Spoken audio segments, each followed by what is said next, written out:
Good morning students. Last video lecture में हमने third question तक पढ़ा था। आज हम बचे हुए क्वेश्चंस पढ़ने वाले हैं।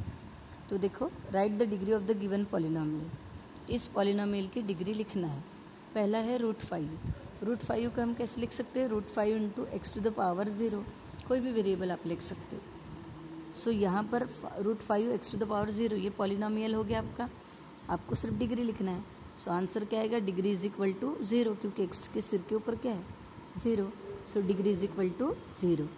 सेकेंड, x⁻0 ऑलरेडी दिया है, यानी डिग्री क्या आएगी? 0।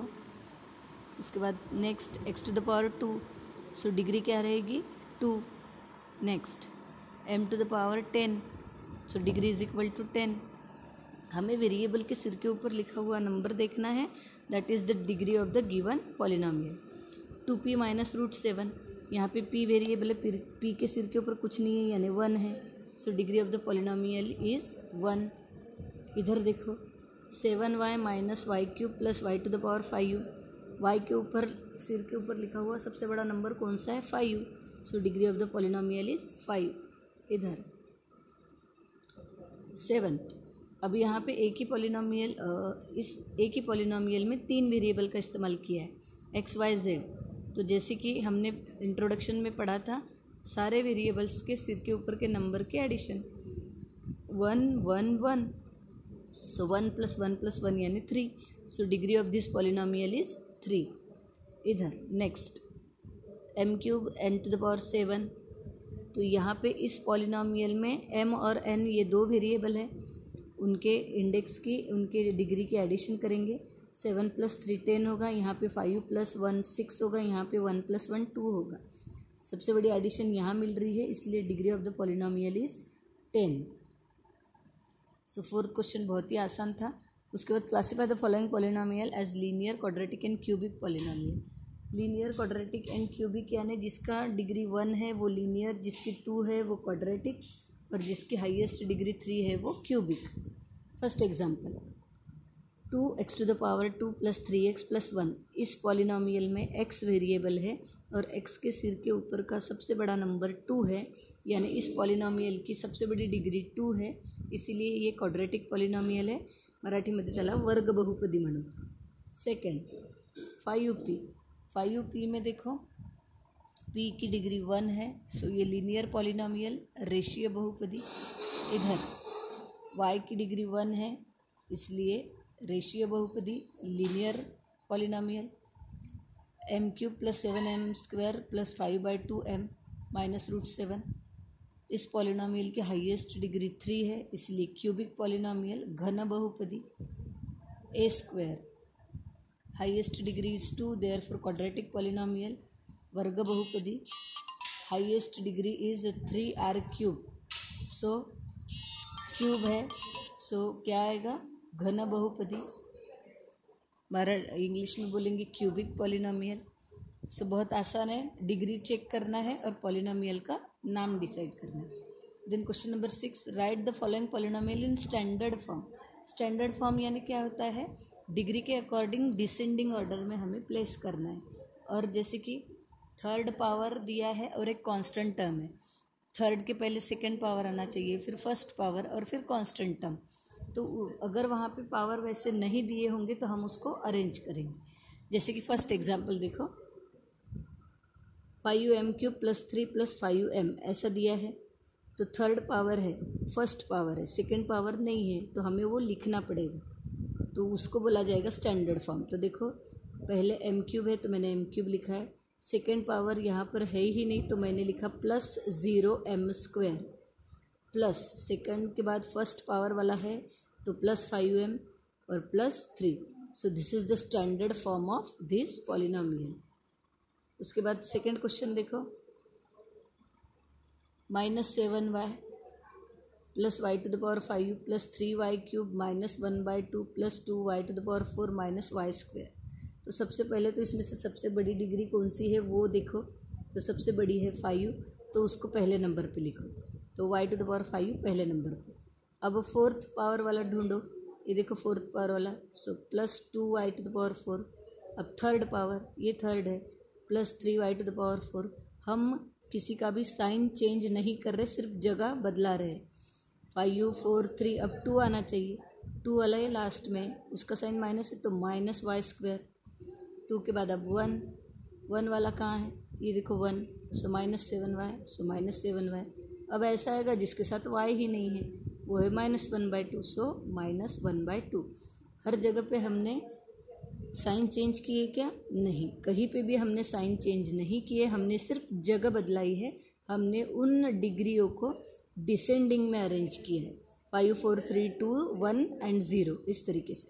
सो ये हो जाएगा standard form. Question number 7। Question number 7 में दिया है पॉलिनोमियल को कोएफिशिएंट फॉर्म में लिखो। कोएफिशिएंट यानी वेरिएबल के सामने वाला नंबर, सहगुणक। कोएफिशिएंट फॉर्म में लिखना है, तो कोएफिशिएंट फॉर्म में भी लिखते वक्त हमें ये याद रखना है कि लास्ट वाला नंबर कांस्टेंट टर्म है और ये वाला थर्ड पावर है, तो इसके बाद सेकंड आना चाहिए था, 1 आना चाहिए था और फिर ये, तो सेकंड और 1 नहीं है तो उसकी जगह पे हम 0 लेंगे। तो x³ का कोएफिशिएंट, अब कोएफिशिएंट की बात है तो उस वेरिएबल के सामने में जो नंबर लिखा है वो लेंगे हम। तो x³ के सामने कुछ नहीं है यानी 1, सो ब्रैकेट में 1 कॉमा, x² वाली टर्म ही नहीं है इसलिए 0, कॉमा x वाली टर्म ही नहीं है इसलिए 0, कॉमा कांस्टेंट टर्म -2। सो x³ plus 0x plus 0 0x नहीं है 0x² होना चाहिए था। सो x³ plus 0x² plus 0x -2, उसको हमने स्टैंडर्ड फॉर्म में लिखा और उसके बाद फिर हमने सबके सामने के कोएफिशिएंट उठाए, ब्रैकेट में कॉमा लगा के लिख दिए। उसके बाद देखो सेकेंड वाला है 5y, 5y यानी क्या होगा, 5y प्लस 0, कॉन्स्टेंट टर्म लेनी पड़ेंगी ना। सो 5y का 5 ले लिया, कॉमा कांस्टेंट टर्म है ही नहीं तो 0, so this is the coefficient form. उसके बाद यहाँ देखो 2m टू द पावर 4, उसके बाद क्या दिया है -3m³ प्लस 7, फोर्थ पावर है, सॉरी क्यूब नहीं स्क्वायर, फोर्थ पावर है, थर्ड नहीं है, सेकंड है, फर्स्ट नहीं है, डायरेक्ट कांस्टेंट टर्म।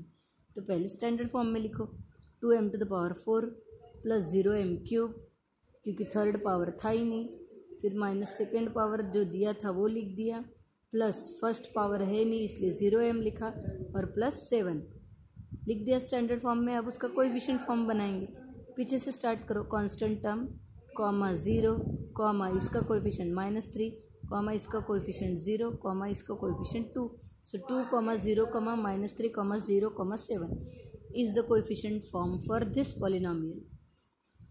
अब लास्ट -2/3, अब -2/3 का कोएफिशिएंट फॉर्म क्या बनाओगे, -2/3 का कोएफिशिएंट फॉर्म क्या बनेगा, उसमें सिर्फ कांस्टेंट टर्म ही है, तो constant term as it is लिखेंगे -2/3।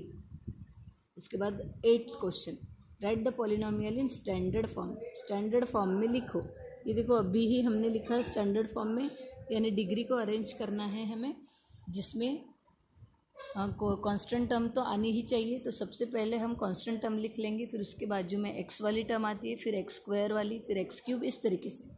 अब पहला क्वेश्चन देखो, उसमें दिया है 1 2 3, तो 3 तो जाएगा कांस्टेंट टर्म में, फिर उसके बाद एक x लगाएंगे, फिर 2x लगाएंगे। तो इसका स्टैंडर्ड फॉर्म, वेरिएबल आप कोई भी ले सकते हो, तो इसका स्टैंडर्ड फॉर्म होगा x, अब कहीं पे भी माइनस साइन नहीं है तो हमें प्लस ही लगाना है, तो x² प्लस 2x प्लस 3, सो इसका स्टैंडर्ड फॉर्म होगा x² प्लस 2x प्लस 3। अगर मैंने ये पॉलिनोमियल लिखा है, आपको इसका कोएफिशिएंट फॉर्म लिखो बोला तो आप क्या लिखोगे, इस तरीके से 1 2 3, इसीलिए उस फॉर्म पर से हमने स्टैंडर्ड फॉर्म बनाया, वो हो जाएगा ऐसे। उसके बाद ये देखो, अब ये कांस्टेंट टर्म आएंगी, फिर ये x वाली x² x³ x to the power 4, तो ये जो होते हैं ये कोएफिशिएंट्स होते हैं, तो 5x to the power 4 plus 0x³ plus 0x² plus 0x -1 is the standard form for this coefficient form. उसके बाद यहाँ देखो, लास्ट टर्म कांस्टेंट टर्म, फिर x, फिर x² फिर x³, तो कैसे लिखेंगे, 2 लिख दिए, इसका साइन माइनस है तो -2x, ये प्लस है तो +2x², ये माइनस है तो -2x³, so minus 2x³ plus 2x² minus 2x plus 2, 3 2 1 0. सो ये this is the standard form for this coefficient form. अब लास्ट क्वेश्चन देखो, 9th क्वेश्चन में हमें कुछ पॉलिनोमियल्स दिए हैं, उससे आपको डिग्री के बेसिस पे भी अलग अलग करना है और टर्म्स के बेसिस पर भी. तो पहले हम देखते हैं टर्म्स के बेसिस पर. पहला वाला 1 2 दो टर्म है तो ये जाएगा बाइनोमियल में x². अब हम टर्म की बात कर रहे हैं, इधर का देख रहे हैं तो ऊपर की डिग्री नहीं देखना है, एक ही टर्म है तो x² भी इधर आएगा. ओके, फिर उसके बाद में x³ plus x² plus x plus 4 plus 5. तो ये मोर देन 3 टर्म्स है. तो देखो right appropriate polynomials in the box, यानी हर एक टर्म को अलग अलग नहीं करना है हमें.